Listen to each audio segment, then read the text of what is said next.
అందరికీ నమస్కారం. మన అసర్వ మహాకావ్యం ఛానల్‌కి స్వాగతం. ఈ శివపురాణం సీరీస్‌కి మీరిచ్చిన ఈ అపురూపమైన ఆదరణకు చాలా థాంక్స్. మీ సపోర్ట్ మాకు ఇలాగే ఉండాలని ఆశిస్తున్నాం. కథలోకి వెళ్లే ముందు మా ఈ సీరీస్ ఇంకా మా కంటెంట్ మీకు నచ్చినట్టయితే మాకు సపోర్ట్ చేయడానికి మా ఛానల్‌ని సబ్స్క్రైబ్ చేసుకొని బెల్ ఐకాన్ నొక్కండి. అలాగే లైక్ చేసి కుదిరితే షేర్ చేయండి. ఇది శివపురాణం రెండో భాగం. ఎవరైనా మొదటి భాగం చూసి ఉండకపోతే అది మన ఛానల్‌లోనే ఉంది. ముందు ఆ వీడియోని చూసిన తర్వాత ఈ వీడియో చూడండి. అప్పుడే మీకు ఈ కథ ఇంకా బాగా అర్థమవుతుంది. మీకు ఒక విషయం తెలుసా? మన రామాయణం, మహాభారతం, భాగవతం, సతీమాత అగ్నిలో దహనం అవ్వడం, శివపార్వతుల కళ్యాణం, మరెన్నో మహాకావ్యాలు ఎన్నో లక్షల సార్లు జరిగాయన్న విషయం మీకు తెలుసా? అసలు రామాయణానికి బీజం వేసింది నారద మహర్షి ఇచ్చిన ఒక శాపమని మీకు తెలుసా? అసలు నారద మహర్షి ఎవరు? ఈ రోజు ఎపిసోడ్ అయ్యేలాగా ఇవన్నీ నేను మీకు వివరిస్తాను. ఇంకా ఆలస్యం చేయకుండా కథ మొదలు పెడదాం. ముందుగా మీకు కాలం గురించి వివరిస్తాను. ఆ మహాదేవుడు సృష్టిని నిలబెట్టడానికి చేసిన మొదటి మరియు అత్యంత కఠినమైన నియమం కాలం. ఈ కాలచక్రంలో చిన్న భాగమే ఈ యుగాలు. మొదటిగా కృతయుగం, దీని సత్యయుగం అని కూడా అంటారు. దీని మొత్తం కాలం 17 లక్షల సంవత్సరాలు.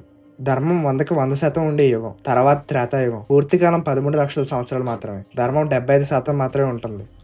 తర్వాత ద్రౌపదయుగం, పూర్తి కాలం 8.6 లక్షల సంవత్సరాలు. ధర్మం 50% మాత్రమే ఉంటుంది. ఆఖరిగా కలియుగం 4.3 లక్షల సంవత్సరాలు. ఇప్పుడు ప్రస్తుత కాలం ధర్మం 25% మాత్రమే ఉంటుంది. ఇది మానవ జీవితానికి సంబంధించినంత వరకు ఒక కంప్లీట్ సర్కిల్. ఈ కాలచక్రం పూర్తి అయ్యాక మళ్ళీ ఒక ప్రళయం వచ్చి మళ్ళీ భూమి మీద మొదటి నుంచి కొత్తగా మొదలవుతుంది. అంటే సత్యయుగం నుంచి మొదలవుతుంది. ఈ 4 యుగాలు కలిపితే అదొక మహాయుగం. అలాంటి 71 మహాయుగాలు కలిపితే అదొక మన్వంతరం. అలాంటి 14 మన్వంతరాలు కలిపితే అదొక కల్పం. ప్రతి కల్పం చివరిలో విశ్వంలో ప్రళయం వచ్చి సృష్టి మళ్ళీ కొత్తగా మొదలవుతుంది. అలాంటి 2 కల్పాలు కలిపితే బ్రహ్మకు ఒక రోజు. బ్రహ్మదేవుని మొత్తం జీవితం 100 సంవత్సరాలు. ఆ తర్వాత బ్రహ్మ విష్ణువులో ఐక్యమై శ్రీ మహావిష్ణువు నాభి నుంచి మళ్ళీ జన్మిస్తారు. ఈ మొత్తం కాలం మా మావయ్య ఆ శ్రీ మహావిష్ణువుకి ఊపిరి తీసుకుని వదిలినంతసేపు. ఆయన ఈ కాలాలకి అతీతుడు. మా మావయ్య బ్రహ్మదేవుడి మొత్తం జీవిత కాలంలో తనతో పాటు ఈ విశ్వానికి, ధర్మానికి రక్షకుడిగా ఉంటాడు. కానీ కాలాల్ని, కల్పాలను కూడా శాసించేవారు మా తండ్రి గారు, ఆ మహాదేవుడు ఒక్కరే. ఆయన మహాకాల స్వరూపం. ఈ విశ్వానికి బయట ఆయనే, లోపల ఆయనే. ఈ సృష్టి, ఈ కాలచక్రాలు అన్నిటికీ ఆ మహాదేవుడే మూల కారణం. ఈ మొత్తం విషయాలను సింపుల్ గా చెప్పాలంటే దీన్ని మల్టీ డైమెన్షనల్, మల్టీ టైమ్లెన్స్ అని కూడా అంటారు. నేను చెప్పినట్టుగా మా తండ్రి గారు వీటన్నిటికీ అతీతమైన వారు. అందుకే ఆయన జీవితంలో జరిగే విషయాలు ఒక కాలానుసారంగా ఉండవు. ఆయన కథలో ఒకటి జరుగుతున్నప్పుడు ఆ విశ్వంలో ఇంకోటి జరుగుతూ ఉండొచ్చు. ఈ విషయాలన్నీ కూడా ఈ సిరీస్ పూర్తయ్యేలాగా మీకు అర్థం అవుతాయి. ఇప్పుడు మనం లోకాల గురించి తెలుసుకుందాం. జీవులతో పాటు ఆ బ్రహ్మదేవుడు ఎవరెవరు అక్కడ జీవించారో నిర్ణయించి ఈ 14 లోకాలని సృష్టించారు. ఈ లోకాల సృష్టిలో 14 అంతస్తులు లాంటివి. ఈ లోకాలు సాధారణంగా ఎవరికంటికి కనిపించవు. కేవలం ఎవరైతే ఆ లోకానికి అర్హులో వారికి మరణించిన తర్వాత అవి గోచరిస్తాయి. ఈ 14 లోకాల్లో 2 భాగాలుగా విభజించారు.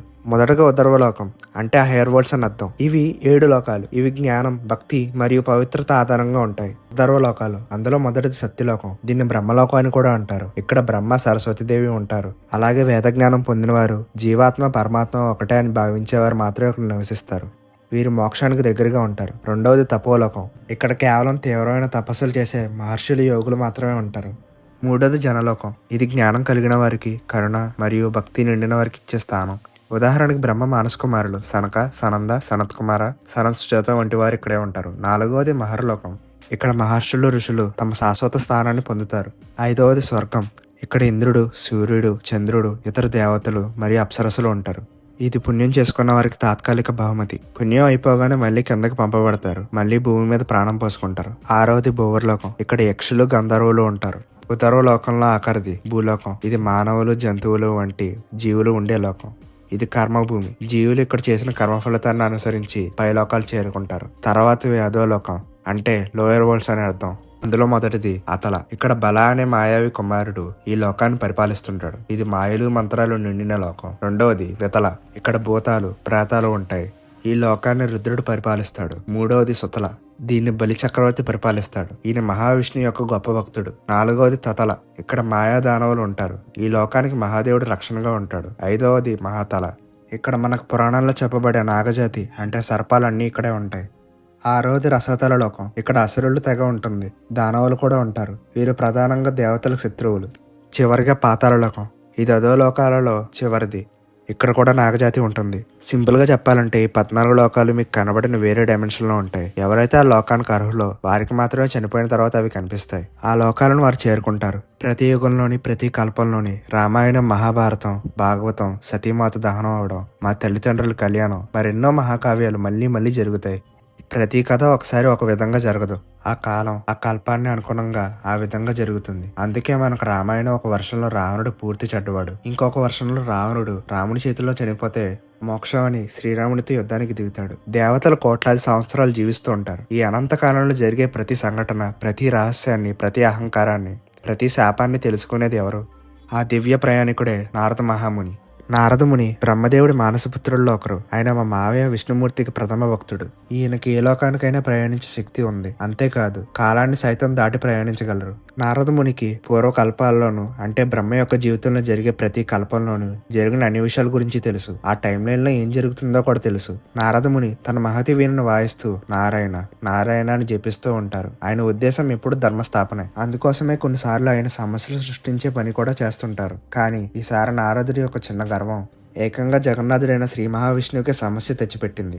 రామాయణం లాంటి ఒక గొప్ప కావ్యం జరగడానికి ఒక బీజం పడింది. ఒకానొకప్పుడు నారదముని శివుని అనుగ్రహం కోసం హిమాలయ గృహాల్లో కఠినమైన తపస్సు చేస్తున్నారు. ఆయన నిష్ఠకు భయపడిన స్వర్గాధిపతి ఇంద్రుడు ఒకవేళ తన సింహాసనం కోసం ఆ మహాదేవుడికి తపస్సు చేస్తున్నారేమో అనుమానించి తన సింహాసనాన్ని కాపాడుకోవడానికి రంభ మరియు తన అప్సరసులను పంపి ముని తపస్సును భగ్నం చేయాలని చూశాడు.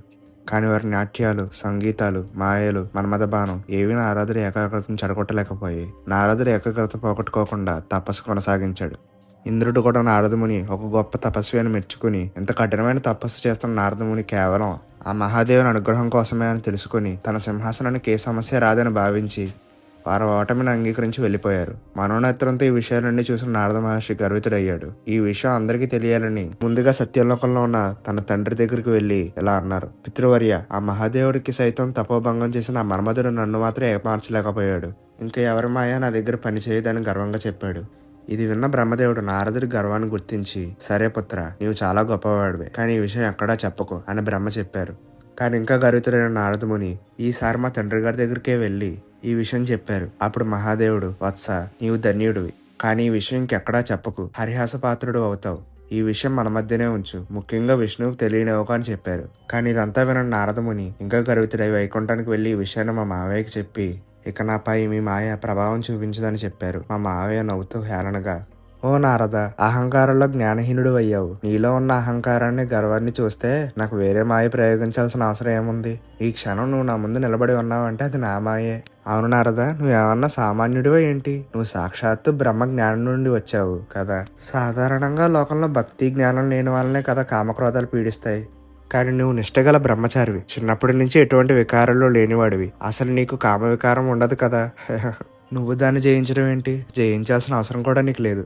ఆ మాటలకు ఆగ్రహంతో నారదముని అక్కడి నుంచి వెళ్ళిపోయారు. ఎలాగైనా నారదమునికి బుద్ధి చెప్పి తిరిగి ఆయన జ్ఞానాన్ని ఆయనకి గుర్తు చేయాలని నారదుడు వెళ్లే మార్గంలో వైకుంఠాన్ని మించిన సుందరమైన కళ్యాణదుర్గం అనే నగరాన్ని మాయతో సృష్టించాడు మా మామయ్య. ఆ రాజ్యాన్ని చూసిన నారదముని మైమరిచి ఆ రాజ్యంలోకి వెళ్లారు. ఆ రాజ్యం చాలా ఆహ్లాదకరంగా పండగ వాతావరణంతో ఉంది. ఆ రాజ్యానికి శీలనది మహారాజు. తర్వాత రోజు తన కుమార్తె శ్రీమతికి స్వయంవరం. నారదముని రాక తెలిసిన శీలనిధి తన కుమార్తెను ఆశీర్వదించమని కోరాడు. తనకు ఎలాంటి వరుడు వస్తాడో చెప్పమని వేడుకున్నారు. అప్పుడు నారద మహర్షి ఆమె సౌందర్యానికి, మన్మధుడి బాణాల దాటికి తట్టుకోలేకపోయారు. కామాన్ని జయించిన యోగికి ఆ క్షణం తనకు ఆమెను సొంతం చేసుకోవాలనే కోరిక కలిగింది. తన కుమార్తె లక్ష్మీదేవితో సమానమని, కావున విష్ణువుతో సమానమైన భర్త వస్తాడని రాజుతో చెప్పి ఆయన అక్కడి నుంచి వెళ్ళిపోయారు. శీలనిధి చాలా సంతోషించాడు. అప్పుడు నారదముని ఆ యువరాణిని ఎలాగైనా సొంతం చేసుకోవాలని చాలా ఆలోచించారు. అప్పుడు స్త్రీలు ఎవరైతే సౌందర్యంగా ఉంటారో వారినే ఎంచుకుంటారని త్రిలోక మహనుడైన శ్రీ మహావిష్ణువు రూపాన్ని పొందాలని నిశ్చయించుకుని మా మావయ్య దగ్గరికి వెళ్లారు. వైకుంఠాన్ని చేరిన నారదముని తన మనసులో ఉన్న విషయాన్ని వివరించి తన రూపాన్ని కోరాడు. అప్పుడు మా మావయ్య మెడదాకా తన రూపాన్ని ఇచ్చి ముఖం మాత్రం ఒక కోతి మొహాన్ని ఇచ్చారు. శరీరాన్ని, చేతుల్ని చూసిన నారదముని ఆనందితుడై తర్వాత రోజు స్వయంవరానికి వెళ్లారు. శివమాయలో ఉన్న నారదముని అవేమీ పట్టించుకోవడం లేదు. అక్కడికి మా మావయ్య కూడా మారువేషంలో ఒక రాజకుమారుడిలా వచ్చారు. యువరాణి తన చెలికెత్తులతో పాటు సభలోకి వచ్చింది. నారదముని చూసి నవ్వుకుని ముందుకు వెళ్ళిపోయింది. మా మావయ్య నచ్చి తన మెడలో మాల వేసింది, వరుడుగా ఎంచుకుంది. వారిద్దరికి వివాహం జరిగింది. తర్వాత అక్కడి నుంచి వారిద్దరు మాయమైపోయారు. స్వయంవరానికి వచ్చిన వారందరూ నిరాశపడ్డారు. నారదమునికి కూడా ఏమీ అర్థం కాలేదు.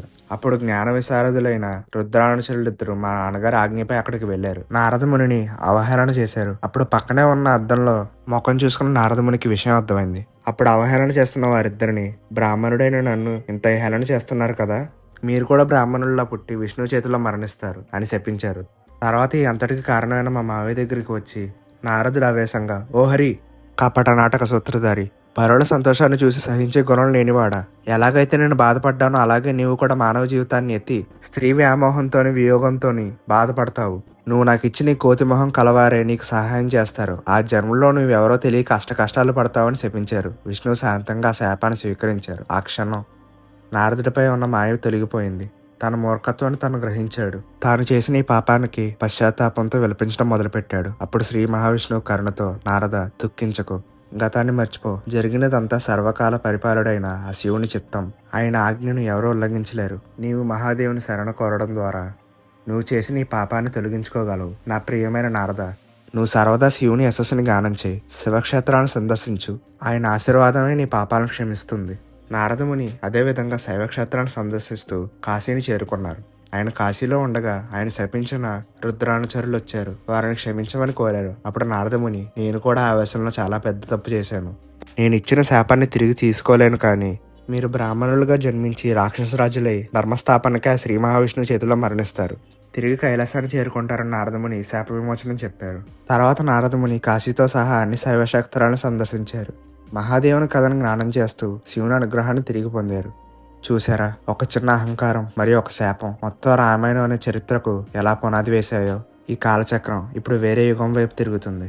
వచ్చే వారం మళ్ళీ కలుద్దాం. మా నాన్నగారి లీలల గురించి తెలుసుకోవడానికి నెక్స్ట్ ఎపిసోడ్లో మా నాన్నగారి కైలాసానికి ఎలా వచ్చారో, ఆ కుబేరుడి చరిత్ర, మార్కండేయుడి గాథ, ముఖ్యంగా కాశీనగరం గురించి వివరిస్తాను. అంతవరకు ఓం నమః శివాయ. ఇప్పటి వరకు మీరు మా వీడియో చూసారంటే మీకు మా కంటెంట్ నచ్చిందని అనుకుంటున్నాం. ఒకవేళ నచ్చితే మా ఛానల్ సబ్స్క్రైబ్ చేసుకుని బెల్ ఐకాన్ నొక్కండి. అలాగే లైక్ చేసి కుదిరితే షేర్ చేయండి. ఇక సెలవు. ఓం నమః శివాయ.